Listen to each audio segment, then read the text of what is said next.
Ana.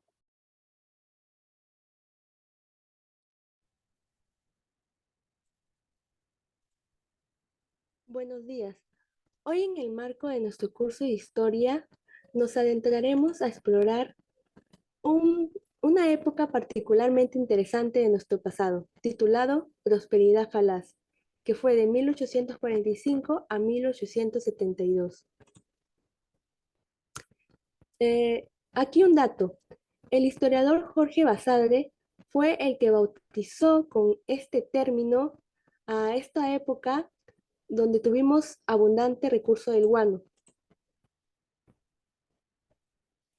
un historiador muy reconocido. Lo que nos hace preguntarnos, ¿qué se esconderá detrás de este supuesto florecimiento económico? Primero, hay que conocer por qué tenía el Perú abundante recurso del guano. Era porque las millones de aves guaneras, gracias a nuestro mar con riqueza de peces, venían y se colocaban en islas deshabitadas para depositar su guano, el cual se iba acumulando a través del tiempo. Y también gracias a que en la costa el clima no llovía mucho, pues se mantenía las propiedades del guano. Ahora conozcamos el concepto de prosperidad falaz. Teníamos una bonanza económica.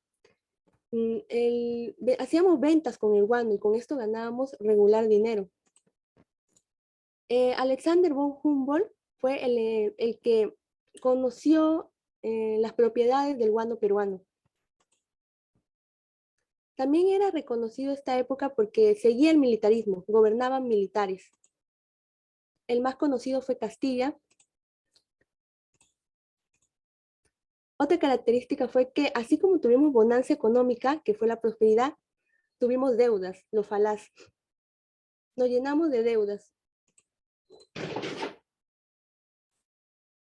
Y todo esto se debió a la corrupción y mala gestión que hubo en el gobierno. Ahora voy a presentar los tipos de ventas. Primero tuvimos la venta del arrendamiento con el gobierno de Gamarra, con el astuto vendedor Francisco Quirós, pues él pagaba por el alquiler a las islas de Chincha, pero no pagaba por el guano que sacaba de las islas de Chincha, así que el Perú no ganaba nada de dinero con este tipo de venta.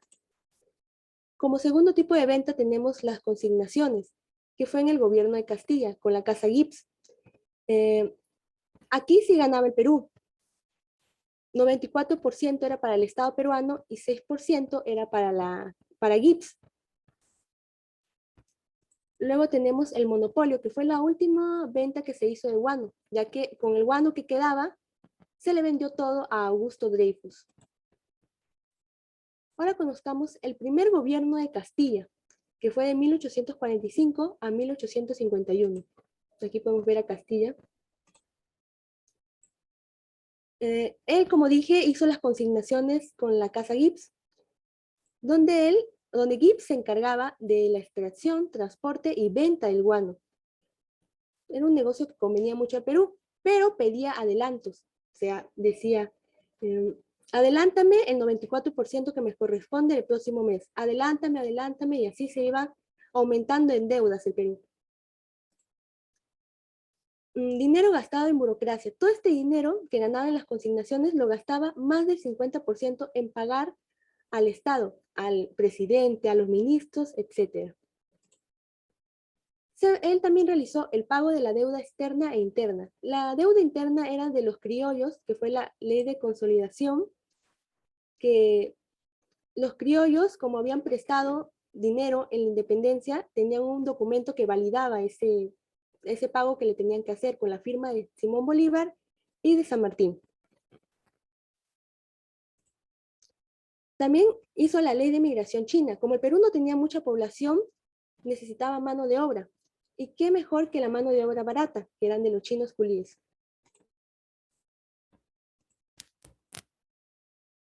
También realizó barcos a vapor del Rímac y el ferrocarril de Lima a Callao. Ahora veamos bueno, la presidencia de José Rufino Echenique, que fue recomendado por Ramón Castilla de 1851 a 1854. Entonces, él seguía con las mismas ideas de Castilla.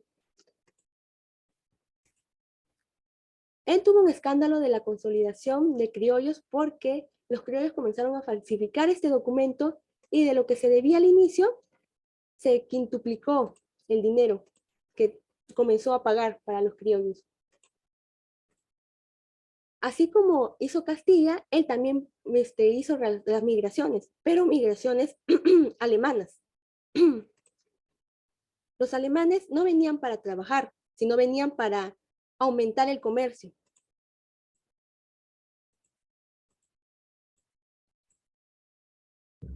Y ellos habían dicho que el comercio sería mejor a través del río Amazonas, para llegar más rápido a Europa.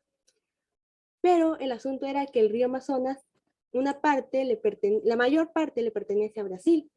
Ana, Entonces, para salir, para poder, esta pantalla completa. para poder ir por el río Amazonas, tenía que pedirle permiso a Brasil. Y así que hizo el Tratado de Herrera da Ponte Ribeiro, donde Perú le daba una zona a Brasil, esta zona, y Brasil le cedía que ande por el río Amazonas. Luego él realizó la Oh, reivindicación de soberanía sobre la isla de Lobos.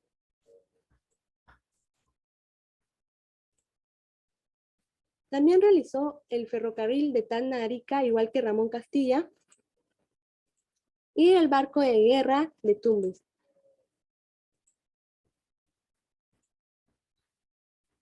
Ahora veamos el segundo gobierno de Castilla.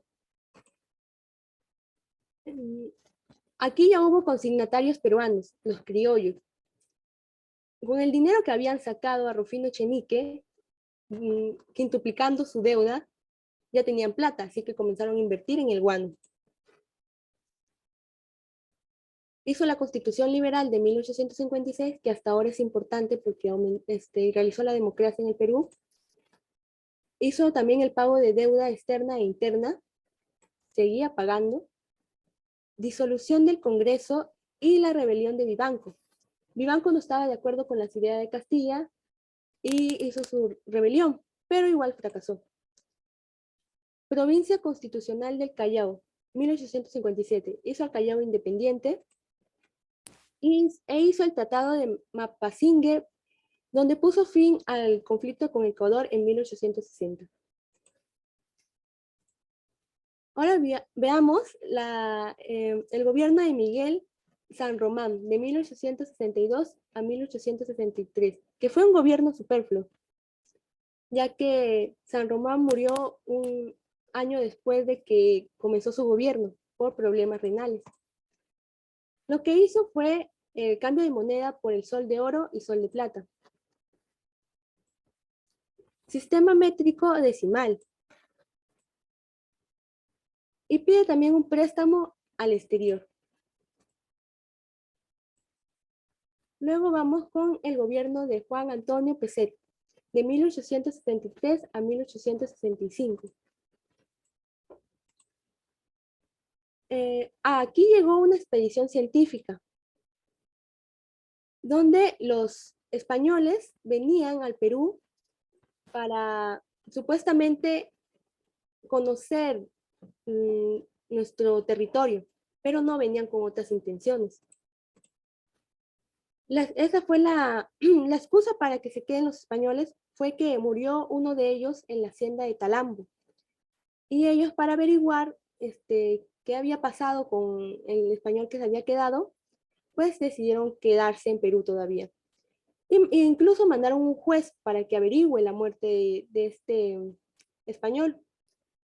Pero como Perú no quiso hacer ingresar a ese juez, pues los españoles tomaron las islas de Chincha para que no se siga realizando el comercio del guano. Ahí fue donde Pezet, con miedo, ya hizo el Tratado de Vivanco Pareja, que es donde el Perú aceptaba todas las condiciones de España para que deje las islas de Chincha. Aquí todos los peruanos se sintieron humillados porque se aceptaba todo lo que decían los españoles.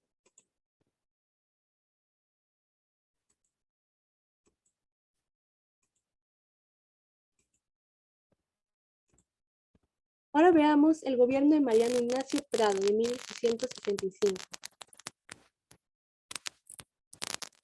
Él también indignado de lo que había hecho Rufino Echenique, hizo golpe de Estado contra este tratado y se volvió dictador. Lo primero que hizo fue declararle la guerra a España y se formó la cuádruple alianza, que fue Perú, Chile, Bolivia y Ecuador. Pero como fue marítima, pues Bolivia y Ecuador no participaron porque no tienen mares. Pero Perú y Chile sí. Pero Perú tenía que pagarle sus deudas a los otros países para que ellos se unan a la causa. Luego tenemos ahí se realizaron los combates de Aptao, donde ganó Perú y Chile, y el combate de 2 de mayo en Callao, donde también vencimos. Ahí fue donde los españoles ya se retiraron. Ahora veamos el gobierno de José Balta, de 1868 a 1872. Él hizo el contrato Dreyfus. Como ya no nos quedaba nada de guano, lo que él dijo fue, no tenemos nada de guano, Perú no tiene ganancias. La única forma que se le ocurrió de salir de este problema fue vendiendo lo último que nos quedaba de guano a Dreyfus.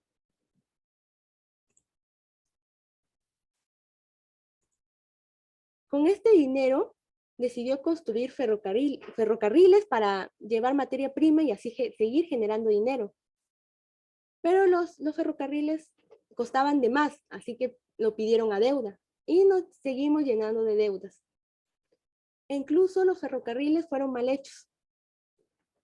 Luego empezó la venta del salitre, la explotación del salitre a manos de extranjeros, y esto no le convenía a los consignatarios peruanos, ya que ya le habían quitado el guano y encima le iban a quitar el salitre. Así que mandaron a uno de sus principales representantes, que fue Manuel Pardo y Lavalle, en 1872 a 1876. Él representaba a los criollos y ya fue un gobierno civil, fue el primer gobierno civil. Ahí surge el primer civilismo. Hizo la estatización del salitre, el Tratado Secreto de Bolivia, y como dije, era líder de los consignatarios peruanos. No iba a permitir que el salitre quede en manos extranjeras. Y esto fue todo.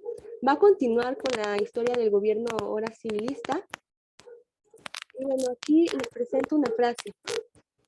Estudiando abre las puertas al éxito y descubre un mundo lleno de oportunidades y logros esperantes. Gracias.